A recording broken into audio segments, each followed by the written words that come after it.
You've seen them, the cartoonish large head farmers with big smiles. What's with the grin? Well, they all know about the multiple benefits that Manipulator PGR provides their wheat, oat, and barley crops. It's not just about lodging.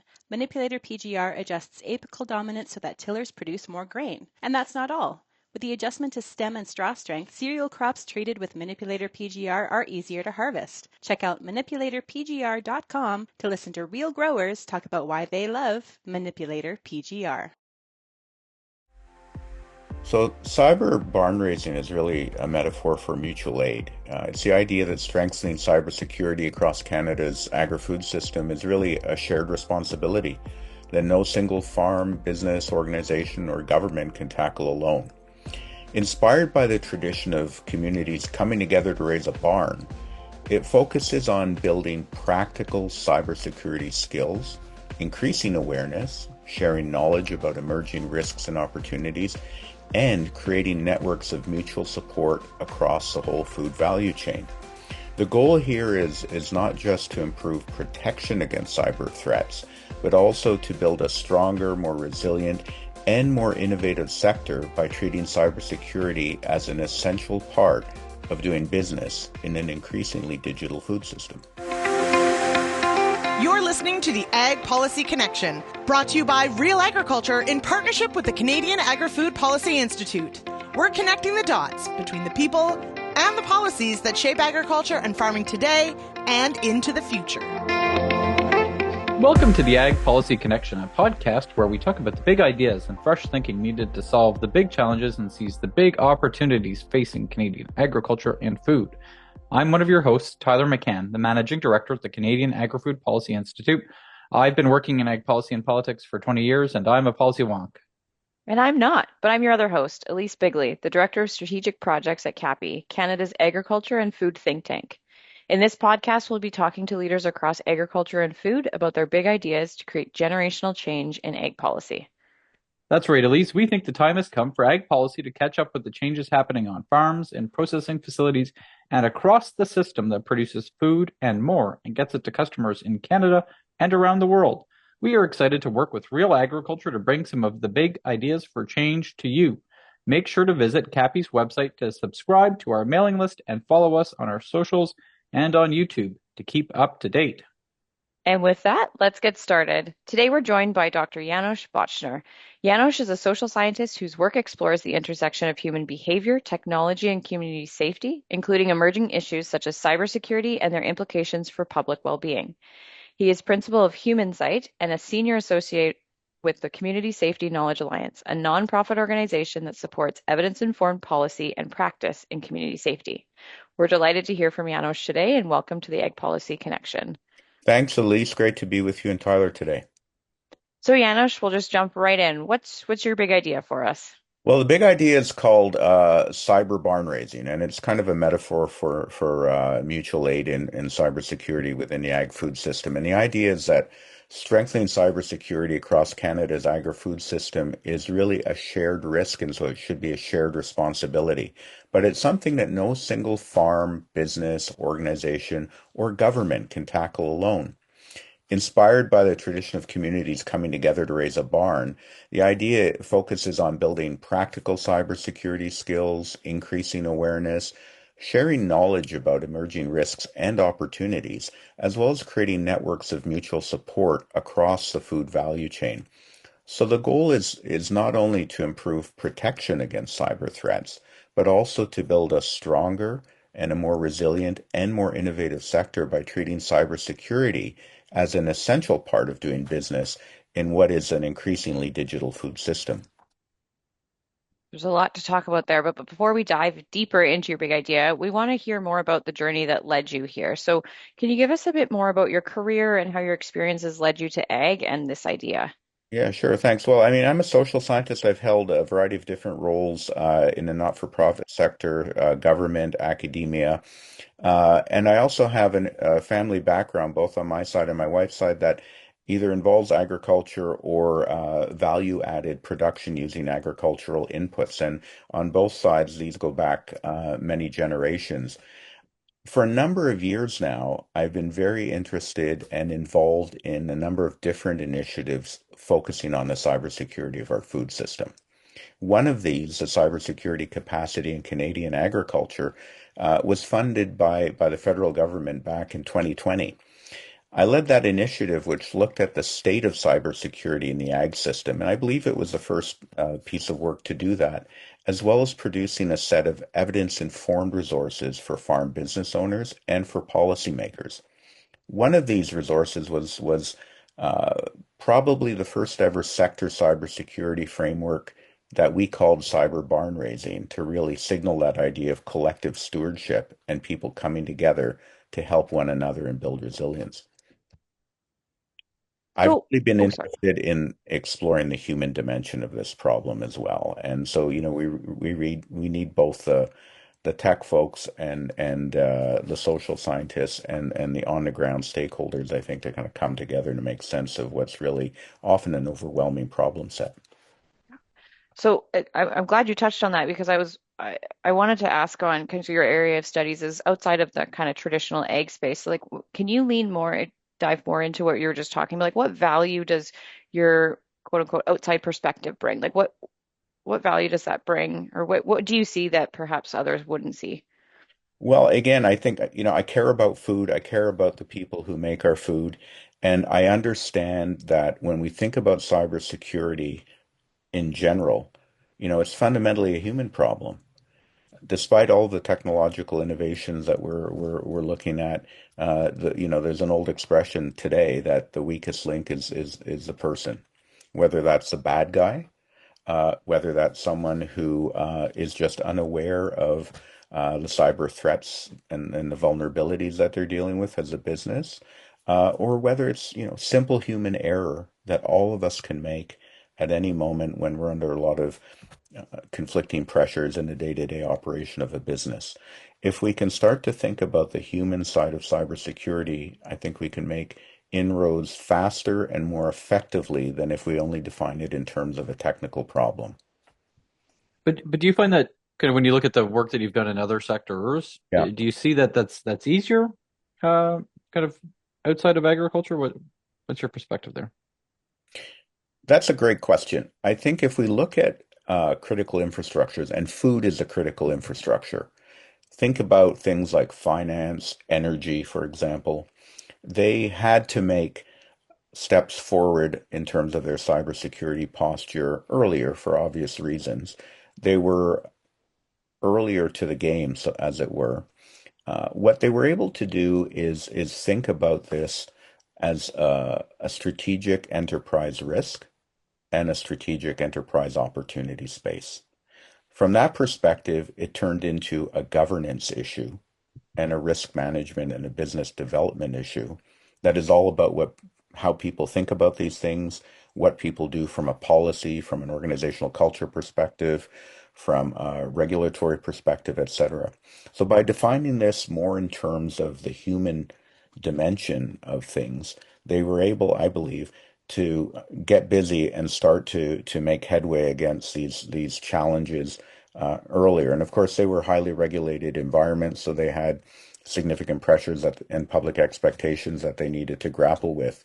One of the key challenges that all businesses have faced over the years when we think about cybersecurity is making that step from a technical issue that would have been in the wheelhouse of, let's say, a chief technology officer to an enterprise governance issue that has to be situated in the C-suite and at the governance level. Once organizations are able to do that, they're able to move in a more holistic way, in a more comprehensive way, and I believe in a more effective way towards enhancing their cyber maturity and their cybersecurity posture. And how, so when you talk about kind of that change, I'm curious as to kind of how is that, how have you seen that happen over the last, well, the time that you've been involved in the space? Because I do get the sense, right, this is an evolving space. This continues For to sure. change. When kind of for many people, when did that switch from a chief technology officer issue to kind of the CEO mindset happen? It hasn't completely gone away, but I would say I've been involved in elements of this issue probably since 2013 or 2014.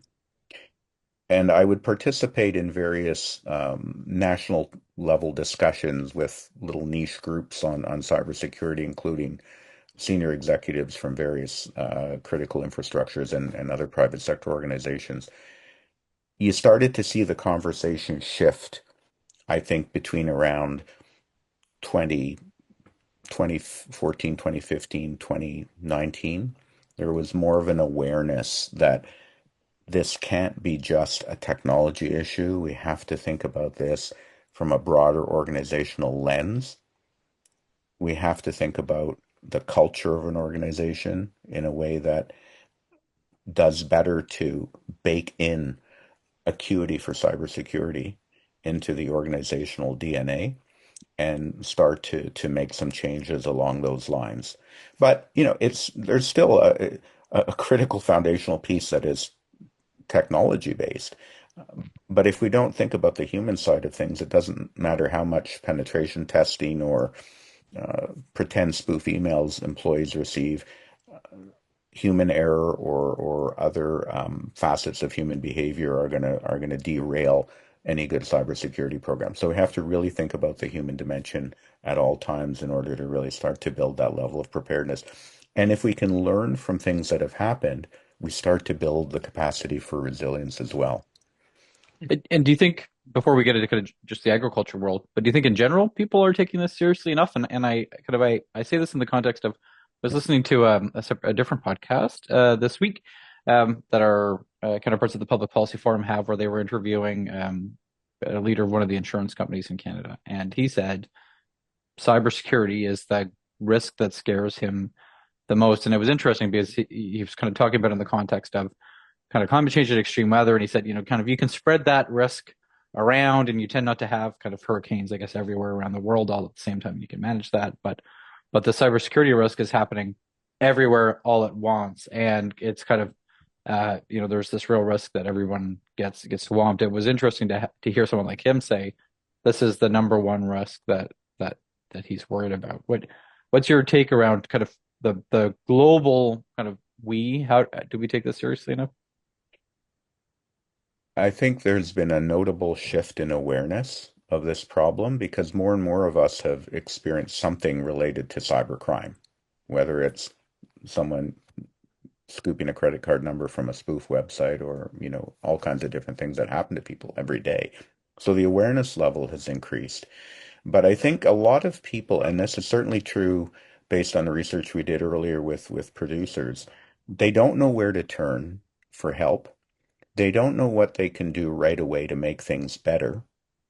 And there's a degree of embarrassment or in some cases shame that comes with being victimized, which compounds the problem.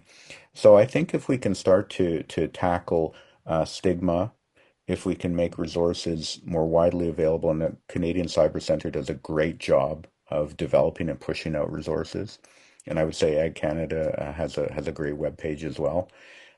We can do better with that problem. But people feel overwhelmed by the pressures of life, the pressures of the pace of business, and I think one of the things we need to do is to help to lower that level of feeling overwhelmed. There's a bigger thing that we don't have time to talk about today, which is the info space generally. And I think the biggest threat that we face is a combo platter of cyber risks related to the workings of our cyber-enabled systems, but also the other layer of that is the thinking layer, and that information space is, I think, the biggest threat that humanity is facing right now because it gets in the way of all of our efforts to collaborate on things that are important to address. Right. So Janos, I want to get more specific into your big idea. So why do you think your big idea is needed right now? Why do we need this cyber barn raising? What's special about right now? I think the simple answer is that the agri-food sector has already become digital, whether we recognize it or not. Farms, processors, distributors, input suppliers, and retailers, for that matter, increasingly rely on connected technologies, software platforms, automation, cloud services, and data flows. but our collective cybersecurity capacity hasn't evolved at the same pace. So, what concerns me is that cybersecurity, as we mentioned, is still sometimes treated as an IT issue when it's really an issue of business resilience. It's a food system issue, and it's increasingly also about national security and dare I say, Canadian sovereignty. A cyber incident can affect production, food safety, supply chains, business continuity, public confidence, and even international trade. So the longer we wait to address this gap, the larger and more complex it becomes. Cybersecurity can really be thought of as a key enabling infrastructure for innovation, efficiency, competitiveness, and trust in our food system, both at home and abroad. In other words, we're talking about a set of shared risks, shared responsibilities, and shared opportunities. And shared risk calls for shared action. So cyber barn raising is really about helping the sector move from reacting to incidents towards building preparedness and resilience before a crisis forces the issue. I know Tyler asked about cybersecurity and if we're taking it seriously more broadly, but within the ag sector specifically, do you think we are taking it seriously, or do you think the sector understands what it really means to be cyber secure or what cybersecurity means? I think there has been a noticeable shift in the conversation over the last several years, which is really positive. I see this when I speak to producer groups.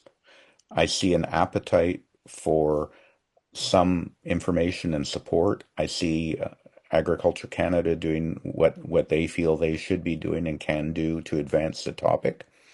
At the same time, this is often something that is, and I'm going to use a pun, siloed within particular pockets of a sector, among friends and neighbors, and elsewhere. I think that we can really make important headway if we join up the conversation, bring a lot of different voices to the table to talk about what people need as well as, what people might be doing a little bit differently, because this should never be on the back of individual businesses to solve on their own. It's a problem that is far larger than any one business can tackle because it affects all of us in different ways. So I think the big opportunity we have right now is to build on that shift, that gradual shift in awareness, and engage the sector, mobilize awareness, and create opportunities for knowledge development, knowledge sharing, and joined up action. And we have a number of suggestions about what that could look like. But so what are you actually talking about, right? Or what is when you talk about how this is impacting producers, Yeah. what does that mean? Well, let's take an example, and I'll draw from the experience of a collaborator of mine who is a computer scientist and cyber threat expert. In fact, we were about to present at the CFA AGM when he was called to an emergency at a dairy farm.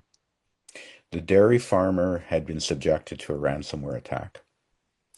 They had been called earlier to tackle that ransomware attack and had provided services. This was a comeback for more situation, as I remember it. And so he, through great effort with his colleagues, was able to resolve the situation and prevent further damage to the dairy operation. We all know if a cow isn't milked within 24 hours, we now have a serious animal welfare issue as well as a business issue. There's a lot of stress on that operator. What was suggested was a managed security service provider earlier on. The operator declined to purchase that service, and the result was a comeback for more attack. So the resolution of this really was to not just intervene in the unfolding problem, but really to help that individual see that this was a really significant business risk, and there was an incremental level of business investment that was going to be required in order to tackle that. So this is a real issue, but we also know that financial fraud, business email compromise are things that are happening quite a lot. because producers are moving a lot of funds around for all kinds of different reasons. So basic awareness of these issues can make a difference, and they're prevalent. Whenever you go to a conference, if you start to talk about cybersecurity, people will start to share stories of friends, neighbors, family members themselves who have at least been subjected to an attempted cybersecurity event by a criminal actor. Right, but I think it's easy for people like lots of people that will be listening understand the pressures of needing to get cow's milk. I'm not sure how many people will understand or know what a comeback for more attack is. Like, what does this actually look like in practice, right? So somebody's Sure. gone in and hacked Yeah. the software program that operates the robots. Is that what happened? Well, it could be a bunch of different things. I mean, you think about critical data assets or technology assets that a farm business has. So it could be the machinery that operates a milking parlor. It could be historical data that's critical. It could be financial data that and financial transactional processes that have been interfered with. So what it could look like is a message pops up on the screen, and what do you do? Do you try and unplug everything and prevent something from happening? Do you respond right away? Do you call for help? Who are you going to call? In more serious situations with less margin, you might be dealing with a livestock operation like dairy or poultry. If you think about a poultry barn that's highly automated, and you think about the very hot times of the year that we're increasingly facing, episodic heat waves or very, very cold winters that we're quite used to here in Canada. If the environmental control system in a chicken barn goes down because it's been hijacked for ransom on a very hot July day or on a very cold February day, there isn't a lot of margin before you've lost that portion of your quota, which could be, depending on the size of the operation, 30 or 60,000 birds. That can be replaced with farm insurance, but there's a hit to that business owner. It's very unpleasant to have that level of livestock loss. It's logistically challenging.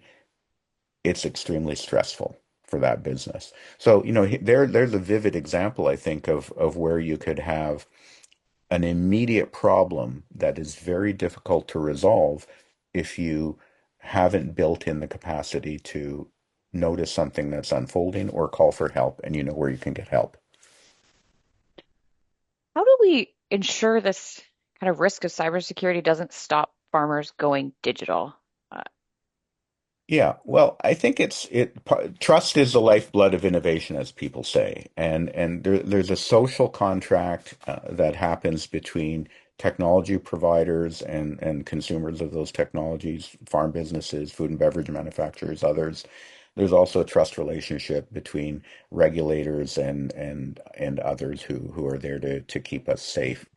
So I think the important thing is to be able to think together and devise action plans that address the needs of all of the parties as well as possible. This hasn't been done yet. And also create opportunities for preparedness, for ongoing learning, for workforce capacity development so that new entrants into agri-food careers have a degree of cybersecurity acuity and can help to evolve the sector appropriately as technology continues to evolve, as well as thinking about ways that other players like levels of government, financial institutions, the insurance industry, etc., can play a helpful role in allowing businesses to be able to trust that the tools that they're using are going to be able to deliver the results that they need in an accessible, affordable, supported way. So it's really an all of sector conversation that I think needs to happen, as well as that learning piece, because that learning piece is going to be essential to building on insights that arise from things that are inevitably going to happen and plowing those insights into new approaches to making things better prepared and more resilient. So I think it's again that barn raising. If we can come together and think about the pillars of preparedness and resilience, workforce capacity, business cybersecurity, knowledge sharing, mobilization, and collaboration, and determining what the most appropriate and effective role is for different levels of government to ensure the integrity of our food system, then I think we have a better chance of moving through this period and adapting rather than simply being in a reactive position all the time. So let's dive a little bit deeper on that question around the roles of government, different levels of government. You've covered a lot of ground there, but where do you think that the priority for government action should be, and how do we make sure government's an enabler, a facilitator, rather than someone that is kind of standing in the way of a digital future for the sector? Well, first of all, I think that business community, and particularly if we think about small and medium businesses that are the lifeblood of the agri-food sector, their voices need to be heard. Their needs need to be articulated, and they need to be articulated jointly so that we have a better overall understanding of what their aspirations and needs are.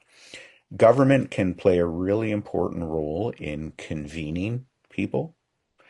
It can play a very important role in supporting efforts at innovation and also efforts at understanding how best to tackle this problem.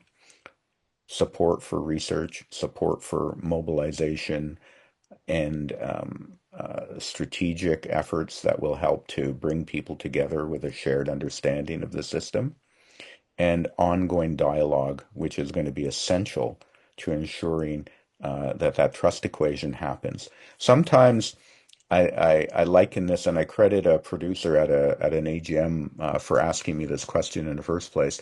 There are some analogies to the automobile consumer protection movement in the 60s and 70s.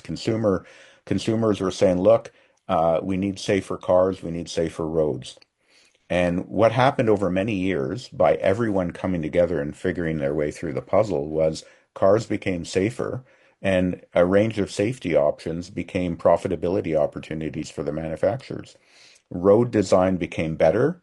So the design of roads, the lighting on roads became better. Driver training was improved.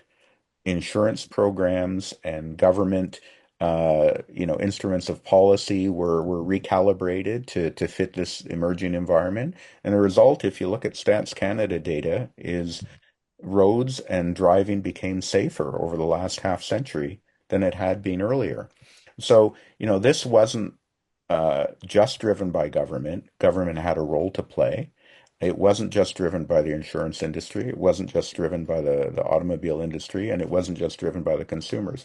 But all of them working together and being convened, supported, enabled, and having difficult conversations from time to time resulted in a better environment than we had dealt with previously. So I think, it's that convening, facilitating, mobilizing, funding, as well as incentives for businesses that are trying to upskill and upgrade their cybersecurity posture. These are things that can make a difference. There's also a role for standardization where it makes sense. We could talk about that. And in some cases, levels of regulation or expectations for uh, tech developers can make a difference in that trust equation so that tech adoption can feel more comfortable for those businesses who are taking big risks when they move into this new space. So I'm going to move into kind of AI here. So the day that we're recording this, the government is releasing their Correct. AI strategy. And I'm wondering, how do you build a cybersecurity structure that is resilient, but also embraces AI and the changes that come with that? Like, what is AI's role in all of this? Well, it's not going to go away. We can think about AI in a way as a force multiplier. In other words, it amplifies opportunities and it also amplifies threats. I think that AI is making the case for cyber barn raising even stronger. It offers tremendous opportunities for innovation and productivity across the food system, but it's also introducing new risks. And really importantly, I think it's increasing that pace of change. So there's, change pressure that people are feeling. I think that means that cybersecurity can no longer be treated as an afterthought. So if we want to realize the benefits of AI and other digital technologies, we need to build the skills and the relationships, as well as the collective capacity that will allow organizations to adopt them safely and confidently.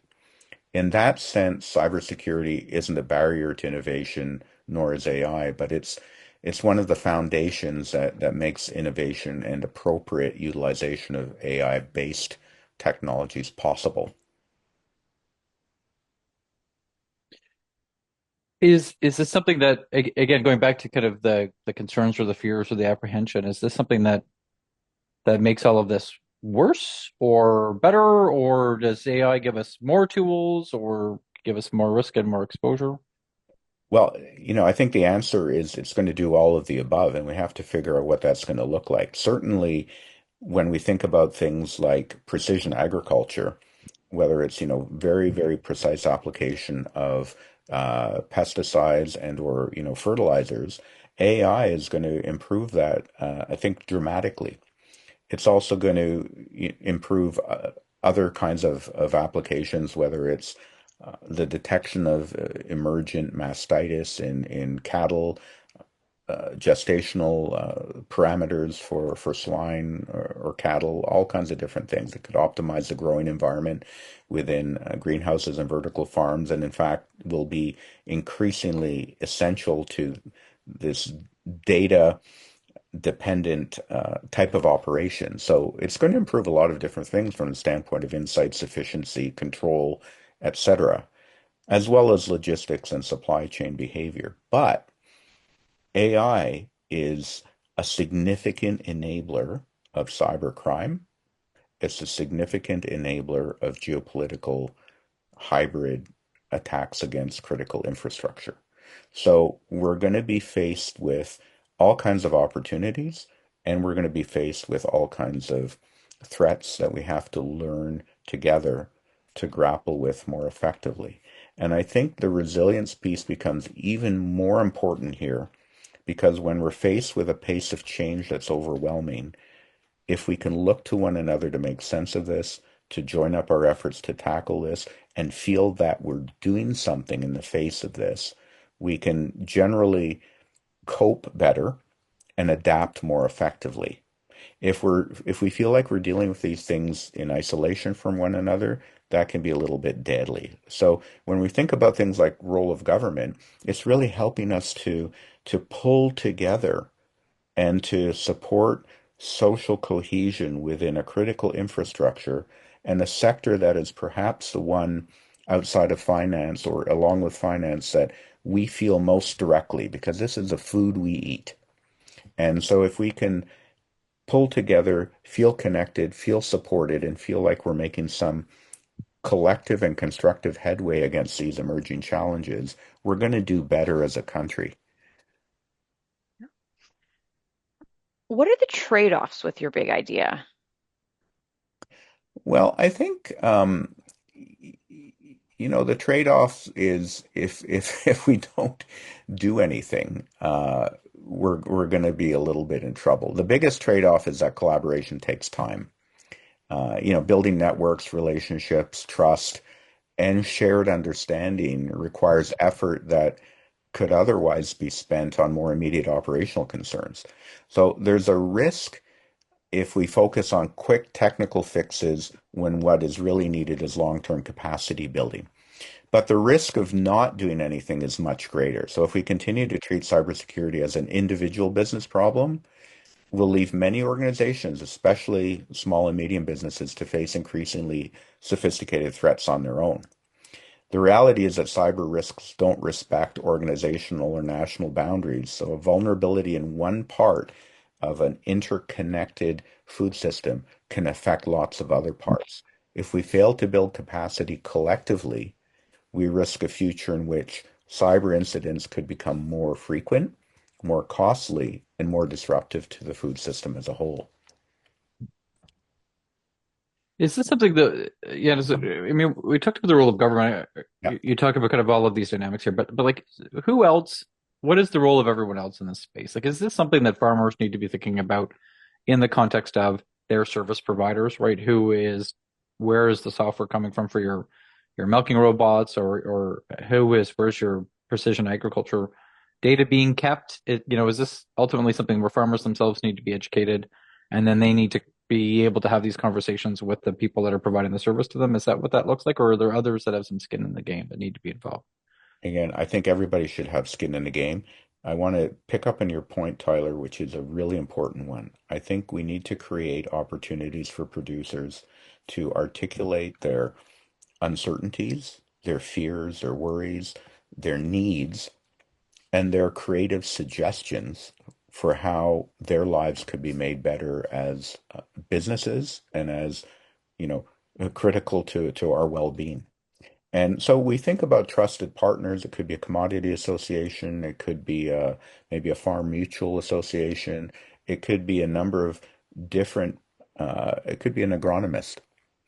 Different parties that have a trusted relationship with producers that can kind of collect up those insights and transmit those insights further upstream, but also farmer member organizations, whether we're talking about federations of agriculture or other kinds of organizations that can provide a collective voice of producers to industry, to innovators, to government, and to others. I think we need all of these voices together, but I recognize that an individual business owner might say, I don't know what I would say.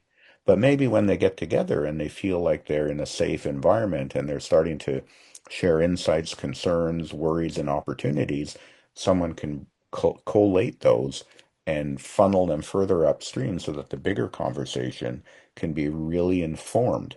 I think representation from producers, other small business owners, indigenous communities, members of racialized and other equity deserving communities. These are all part of that big conversation about our food system and our food security and our resilience as a country, our sovereignty as a country. That really can make a difference in how we understand and how we can really practically start to take more concrete steps at an all of society level towards improving that preparedness and that resilience when it comes to cybersecurity. Again, I would say that this is an enabling infrastructure for all the good things that we can do vis-a-vis new technologies, and it can also help us to reduce the risks that go along with these new technologies and the different ways that the bad guys are trying to weaponize these technologies to take advantage of us, whether it's in from a criminal perspective, from a trade perspective, or from in a darker sense, a hybrid warfare perspective. I want to move into kind of thinking about the future and how this actually works and like how does this big idea actually happen? But specifically, who leads on this? I know we're all coming together, but is there a role for one of the players, government, industry, to to really take the lead on this and push this forward? Because there's a lot of players involved in this. Yeah, it has to be I think, a pan-national undertaking. It has to involve key components of the sector. So as I mentioned earlier, it's not something that government can solve alone, nor should it. And it's not something industry can solve alone. It requires a partnership approach. So, if we think again about government's role primarily as a convener or a catalyst or enabler, it can help to bring people together, even that if that's simply by funding an initiative that seeks to do this. Um, and to go back to an earlier question around concerns around technology, there are growing public concerns about emerging technologies. So that suggests that there should be appropriate consultation on things that impact the way these technologies are developed and used. Uh, but again, industry, small and medium businesses, they need to be deeply involved. Sector leadership helps. So by creating this idea as a thing that we should all be concerned about and as a taken for granted assumption, cybersecurity is the new best management practice for agri-food businesses, period. Sector leadership can come from your organization, can come from all of the key players in this space to be able to say that this is a new taken for granted assumption, just the way a good pest management plan, a good biosecurity plan, an occupational health and safety plan, These are all now taken for granted assumptions. You would never go on a construction site years ago, as my colleague Ritesh Kotak would say, without a helmet, or you would without a helmet, but today you'd have to wear a helmet and other PPE. So, the culture, the practice culture has shifted in those industries. We need a practice culture shift across the board in agri-food, and there are some really promising indicators that that can happen. But sector leadership comes from everyone because it's a shared risk and a shared opportunity. Funding for the right entities to bring people together and start to create an action plan based on these ideas offers a really important opportunity to get the ball rolling and allow for this leadership to happen in ways that make sense for the sector rather than being a top-down approach.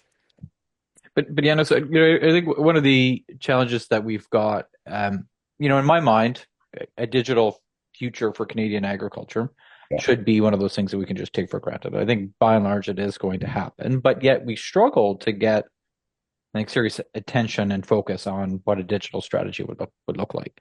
One of the things I've been wondering about listening to you talk, and this may be kind of where I'll end is do you, in your mind, do we lead with kind of a cybersecurity effort, or should a cybersecurity effort be nestled as part of a broader digital strategy for the sector? I think as I said, it's an enabler. So if you lead with cybersecurity, it may not say enough about what we need to do as a country to build our capacity to adapt and succeed in this digital world. At the same time, it should not be an afterthought. So it shouldn't be sidelined as a component of, it needs to be infused within whatever we're talking about. So I think that's really the big opportunity, is to think about how this is fundamentally an enabling infrastructure, just the way our circulatory system, our skeleton, our lymphatic system, our nervous system, all of these are enabling biological infrastructures of our ability to exist and to do the things we like to do. So if you only treat it as a separate system, the way traditional medicine did, you can lose some of the insights that help you to promote better health and do better when problems come up, as they always do. So I think the answer is a little bit of a yes and. Yes, build it in. At the same time, don't silo it in a little corner somewhere. It has to be part of everything that we do at all of the different levels of embracing and making the most of this digital world we're in. Thank you, Janos. We've really enjoyed this conversation, and I get the pleasure of asking the last question. What is one thing that you want people to take away from this conversation? If you could wrap it up into kind of one thing you want everyone to leave with. Well, I think I'll just say the first thing is we really need to talk more and share more and reduce stigma. One of the biggest problems we're dealing with right now is people feel they feel a little bit ashamed, they feel uncertain, and they feel embarrassed. So I think one of the things that I would say is we really need to talk more together, make it easier to talk. Another takeaway is, again, cybersecurity is no longer a specialized technical issue. It's a foundational requirement for a modern, innovative, and resilient food system. So, this isn't a problem that any individual organization can or should have to solve on their own. We're looking at an interconnected food system, which means that efforts to build preparedness and foster resilience must be interconnected as well. And that's really the essence of cyber barn raising. Just as communities once came together to build the infrastructure they needed to thrive, we now need to work together to build the cybersecurity capacity that will help secure the future of Canada's agri-food system. Great, and we appreciate you taking the time to do some of that talking with us today. My pleasure. And again, I think that this is certainly something that we're going to keep talking about as we kind of see this potential, but also these risks and these concerns that are out there. So we appreciate you diving deep into it with us today. Great pleasure. Thanks a lot. Thank you. Thanks.